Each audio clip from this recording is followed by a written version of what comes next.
Hello everyone, नमस्कार। स्वागत है आप सभी का अपने इस YouTube channel Brijesh Kumar tech पर। तो साथ ही इस वीडियो में हम बात करने वाले हैं कि केवीएस की जो न्यू वैकेंसी आने वाली है इस साल, तो उसमें होने वाली 5 बड़ी अपडेट निकल कर सामने आ रही, जो कि यहाँ पर 5 बड़े बदलाव किए गए हैं। कौन से बदलाव हैं, इसमें क्या क्या चीज़ें बदली गई हैं, किसको इनसे फ़ायदा हो सकता है, किसको इससे नुकसान हो सकता है, इन सारी चीज़ों को लेकर आगे हम डिटेल से बात करने वाले हैं। चैनल पर अगर आप नए हैं तो सब्सक्राइब कर सकते हैं, क्योंकि केवीएस के रिगार्डिंग हर इंपॉर्टेंट अपडेट तुरंत इस चैनल के माध्यम से दी जाती है। अगर आपका कोई भी डाउट, कोई भी कन्फ्यूजन, कोई सवाल है तो आप हमें कमेंट बॉक्स में पूछ सकते हैं, और हमारा टेलीग्राम चैनल भी आप ज्वाइन कर सकते हैं। वहाँ पर भी जो पीडीएफ फॉर्मेट में अपडेट होती है प्रोवाइड करा दी जाती है। इसका लिंक आपको नीचे वीडियो के डिस्क्रिप्शन में मिल जाएगा। तो चलिए स्टार्ट कर लेते हैं, वन बाय वन चीज़ों को देख लेते हैं कि आखिर यहाँ पर क्या कुछ बदलाव किए गए हैं, जिसको लेकर काफ़ी अभ्यर्थियों के प्रश्न भी बने हुए थे कि क्या ये चीज़ें बदली गई हैं या फिर नहीं। पहला यहाँ पर जो प्रश्न है वो है एग्ज़ाम मोड को लेकर। जैसा कि आपको पता है, पिछली बार जो एग्ज़ाम वो आपका ऑफलाइन मोड में कंडक्ट कराया गया था, जिसके बाद में यहाँ पर कई तरह की चीज़ें, कई तरह की अटकलें लगाई जा रही थी कि एग्ज़ाम में धांधली कराई गई है। तो एग्ज़ाम मोड को लेकर जो यहाँ पर प्रश्न बना हुआ था, इसको लेकर यहाँ पर चीज़ें क्लियर हो गई हैं। चीज़ें क्लियर हुई हैं कि इस बार आपका जो एग्ज़ाम है वो आपका ऑनलाइन मोड में होने वाला है, ठीक है। जहाँ पर काफ़ी हद तक कोई भी प्रकार की यहाँ पर गड़बड़ी को रोका जा सकेगा। नेक्स्ट हम यहाँ पर बात कर लेते हैं, जो कि सेकंड प्रश्न को लेकर। सेकंड प्रश्न आप सभी का यहाँ पर ये था कि इस बार कंपटीशन का क्या कुछ लेवल रहने वाला है। तो देखिए, कंपटीशन का इस बार लेवल कुछ ऐसा रहने वाला है, क्योंकि जो एनआईओएस के डीएलडी जो अभ्यर्थी हैं उनको भी इस बार मौका दिया जाने वाला है। तो इसलिए इस बार जो कंपटीशन है वो आपका हाई ही रहने वाला है, ज़्यादा रहने वाला है, ठीक है, पीआरटी में। तो यहाँ पर अनुमान ये लगाया जा रहा है कि लगभग 20 लाख से ज़्यादा जो है फॉर्म अप्लाई किए जाएंगे, ठीक है, अगर हम यहाँ पर पीआरटी की बात करें। बाकी जो टीजीटी पीजीटी है उनको तो अपने हिसाब से रहेगा ही, आगे आने वाले समय में उसके रिगार्डिंग भी जानकारी दे दी जाएगी। लेकिन जो अभी यहाँ पर एक उम्मीद जताई जा रही है कि जो पीआरटी को लेकर यहाँ पर इतने यहाँ पर फॉर्म अप्लाई हो सकते हैं, क्योंकि यहाँ पर इनको मौका दे दिया गया है, इनकी जीत हो गई है एनआईओएस डीएलडी छात्रों के लिए, ठीक है। नेक्स्ट हम यहाँ पर बात कर लेते हैं कुछ चेंजेस को लेकर। ऑब्वियसली जो बीएड वाले हैं वो पीआरटी में एलिजिबल तो होंगे ही नहीं, है ना।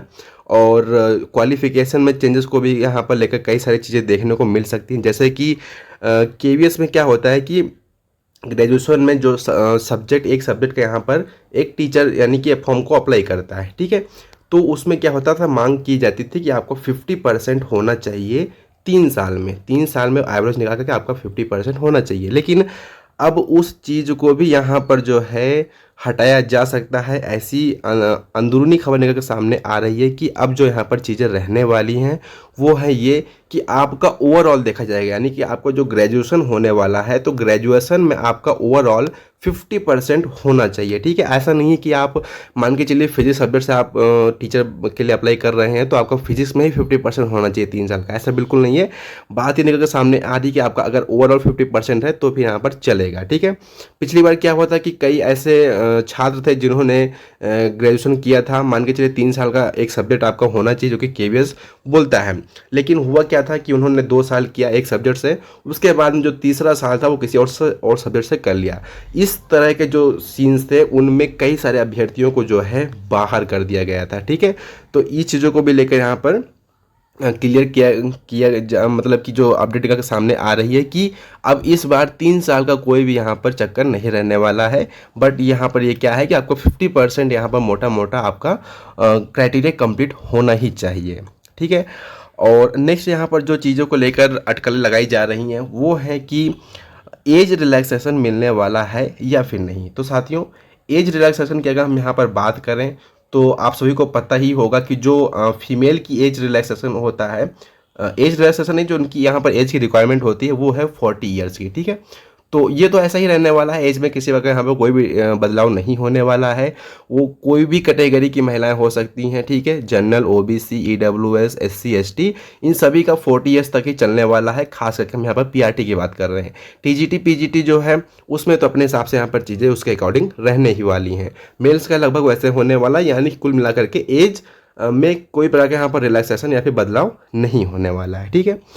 और जो अपनी लास्ट चीज़ है, यानी जो 5वीं बात है वो ये है कि डॉक्यूमेंट्स को लेकर ये काफ़ी ज़्यादा इम्पोर्टेंट है। इम्पोर्टेंट इसलिए है, पिछली बार कई ऐसे अभ्यर्थी देखे गए हैं जिन्होंने सारे लेवल को पार कर लिया, हर चीज़ को क्लियर कर लिया, लेकिन लास्ट में डॉक्यूमेंट वेरिफिकेशन के टाइम पे यहाँ पर जो ज़्यादा चीज़ें देखने को मिली हैं वो हैं कैस्ट सर्टिफिकेट को लेकर।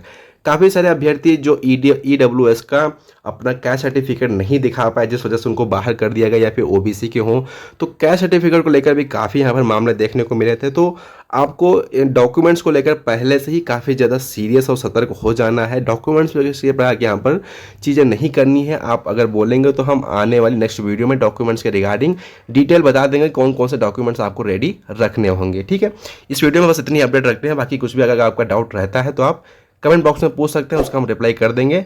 अन्यथा आने वाली नेक्स्ट वीडियो में आपको उसके रिगार्डिंग में जानकारी दे देंगे। ठीक है, मिलते हैं अगली वीडियो में। जय हिंद, जय भारत।